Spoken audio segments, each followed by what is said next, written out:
gonna be my last video for the day.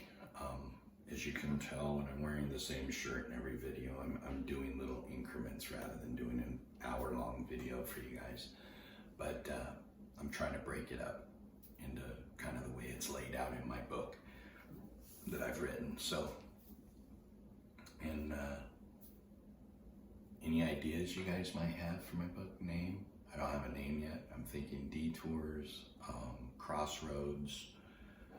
It's about all these stories. So once it's done, you guys, maybe by the time we get done with all this, you guys can help me figure out a good name for the book. But and hook me up with an editor if you know one. But this part of it, what I want to do is go on, and I told a story about a kid that I met in San Clemente sitting at the tables. He thought I was a narc, and when he realized I wasn't, he opened up to me and we started talking. He had a black eye and his lip was busted at the time, and we started talking, and he's telling me how he's from a super wealthy family. He had gotten involved with a rich kid gang down there, and he was one of their top dealers, and they beat him into the gang, and he was really struggling at that point in his life. He was struggling with suicide. He was discouraged. He was sitting there all alone. He's like, dude, I'm 15 years old, and I'm sitting here all by myself, just staring at the wall. And he had tried to go back to his parents, and they kicked him out. They just said, no, we don't have anything to do with you. So at that point in his life, he was at the rock bottom. His gang was wearing him out. He had money, had nice clothes, he had everything he wanted, but he was 15 years old, and he didn't see a future. And he told me, he's like, man, I'm gonna end up dead. You know, I got robbed last week, and he lost a bunch of stuff. So the black eye and the fat lip were from his gang beating him up because he lost the stuff that they had. And, you know, when you're walking around with 60 or 70 grand worth of dope in your bag, your backpack, you know, that's pretty heavy. That's a lot of street value. But, you know, here this kid, we're talking, and we started off talking about the surf and kind of joking about the guys that were down at the pier surfing that we were watching from the hill. But I just asked him, I said, man, why are you into this stuff, dude? Like, why are you dealing? Why did you get into a gang if your family's wealthy?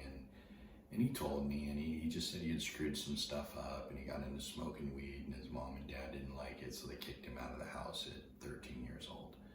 And he didn't have anywhere to go, and these guys that he surfed with, they had a house on the beach, and they all partied and seemed like they were having fun, and they took him in, you know, a bunch of older guys, and they took him in, and they gave him a place to live, and they offered him to be part of their group, and they beat him into it. And, you know, come to find out, they got 30, 40 guys in the group that come and go. And, you know, it was, this was back in the early 90s. So, but as I was talking to him, man, I'm like, so what made you leave your parents? Like, what did you do? And he's like, well, I got a chick pregnant. She had an abortion. My mom doesn't agree with that, so she was so hurt and she kicked me out, and gives me his story. And I started just, you know, I was adopted, and I personally don't agree with abortion. I always swore that if I ever got a girl pregnant, I'd marry her. I didn't care if I loved her. I would be there for the kid. And just because of the way I was raised, and I know adoptions can be rough on kids. I know from living it that not every family is perfect. So he's telling me this, and my heart's breaking, because he's in pain that he didn't really agree with the abortion either. It was the girl's decision, and her parents told her, no, you don't have a choice. You're not gonna have this guy's kid, and you're not gonna be locked to this guy forever. And unfortunately, when that stuff goes on, she's locked to that dude forever anyways because of the memory of it. And he was just crushed. He was ready to kill himself. He couldn't figure things out. He wasn't happy with the gang. He was just being used.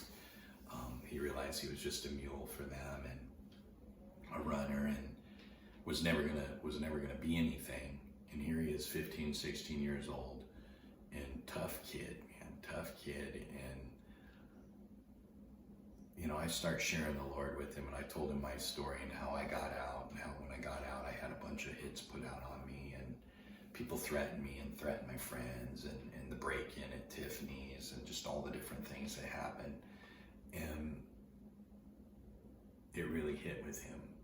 And he says, so how do I become a Christian, man? What do I got to do? And I told him, I said, well, it's as simple as a prayer. I go, but the main thing you got to do is change your life. You can't give your life to the Lord and live in this same world. You got to change. You got to make some changes.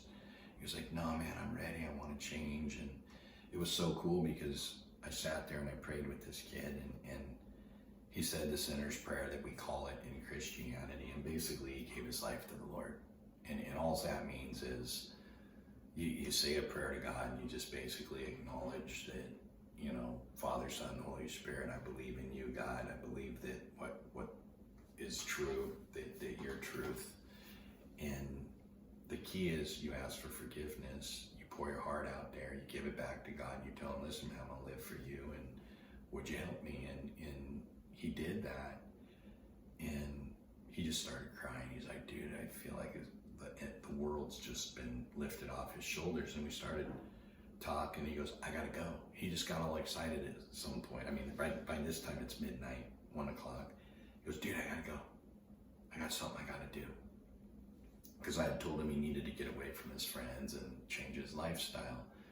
And I don't see this kid for 2 weeks. Nowhere. I'm looking. I want to know how he is. He just took off, gave me a hug, boom, he was out. And he just said, I got to do something. I got to do something. He took off. And I was like, he's gone. So 2 weeks later, I'm walking down with my surfboard, and here he is sitting on the table. He's got a hoodie on. He's got glasses on. And, you know, he's sitting at the table, but he doesn't have a backpack this time. And I looked for it. He didn't have his backpack. And I go, hey man, what's up? And he turns around, and he's just scabs, black eyes, busted nose. He's got tape on his nose. His lips are all busted up. His face is just massively bruised. I go, dude, what the heck happened to you? You in a car accident or what? And he smiles at me, barely can move his mouth because his lips are so swollen. And he smiles at me and goes, no, man, I'm out. I go, what do you mean? What are you talking about? And he goes, dude, I'm out. He goes, I left you that night. I went right to my gang. I gave him the bag of dope, and I said I wanted out. And he goes, so what they did is they beat him to get him out of the gang. They beat him out for 2 weeks.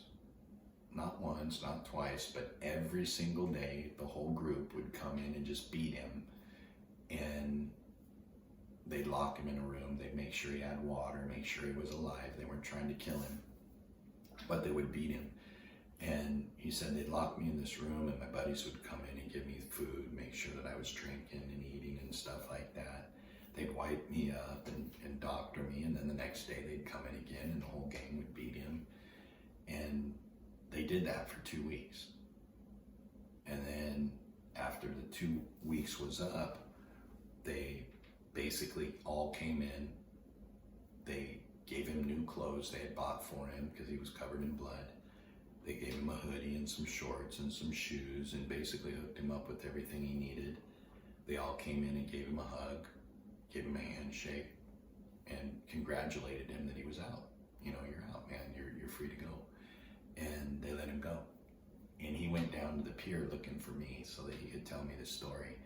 And at that point, I couldn't believe that this stinking 15, 16-year-old kid would put himself through all of that rather than just leaving. But he was like, no, man, I got to do this, and I got to do it the right way. And he went in there, and he took this beating. And if you guys could see his face, if you could see this kid, it was horrifying. I mean,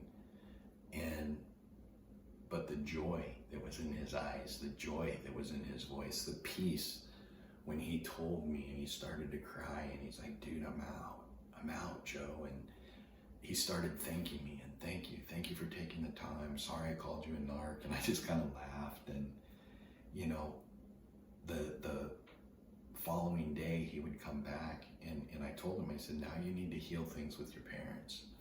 And he's like, I don't know, dude, I don't know if they can forgive me. I go tell them what happened, bro. I go, I'll go with you if you need me to, but go tell them what happened.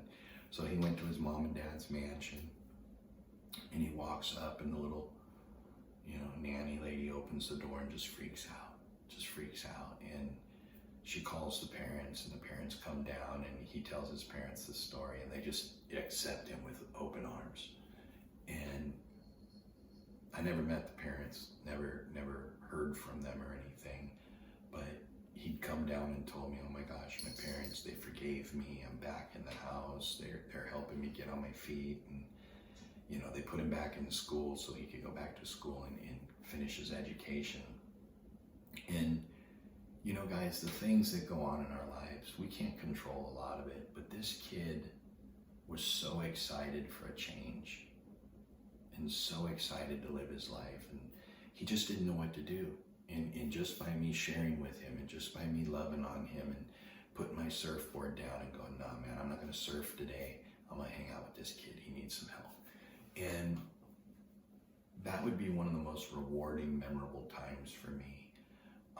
Obviously, all the suicides that you guys are gonna hear about that stop, there's some funny things that happen, and I'm gonna go on to a happy story, this is a happy story, but I wouldn't change anything in my life because of the outcome of all these things in other people's lives. But this next story that I'm gonna tell is again at the pier. It's after my ministry's ended, and one of the guys that periodically comes down with the beer and just sits there and listens to the music, never really came up to us. He comes up to me when everything's all over, and he's violently mad, and he's yelling at me, cussing, he's kicking things, and I really don't know what's going on at this point. What you guys will find out from me is I love the Lord. I'm very tolerant in things, but when somebody wants to go toe to toe, I'll go toe to toe with a smile on my face, because I'm not a violent guy, but I grew up fighting, and I to be honest, I like fighting. In the right environment, I like fighting. Let me correct that. I don't want people thinking go out and be violent, but in the right environment, if we're on a mat and somebody goes, hey man, let's roll, I'm in, let's go. But when somebody gets in my face, I'm also not really the guy I don't get too scared of that stuff. So I have to control myself that I don't step over the edge, because I don't want to hurt somebody. When they're in a bad place, you can't be in a bad place too, or it just ends up in a big old brawl. You got to make sure your heart's in the right spot when you're going out on the streets and ministering to people. So if I've had a bad day, I'll go home and pray, or I'll find somewhere to go pray and really clear my mind and my heart and get ready for what I'm doing, so that I don't go into something already primed, wanting to beat the tar out of somebody, because if you do, you're going to end up in a bad situation. So, but this next story, it's pretty crazy. It's pretty fun. It's a little bit different, but I'll share it with you guys in the next video. Dude's ready to kill himself, another suicide situation at the pier. He's upset because his girlfriend killed herself the night before, and he doesn't understand, so he's a little bit hurt. So we're gonna go into that in the next video, and again, subscribe, do all the stuff that we need to do to keep these things going. Thank you guys for taking the time. I hope you're liking my book series. At some point, I'm gonna need some help to edit and do things, but for now, I'm just doing it this way because I want to get it out to people.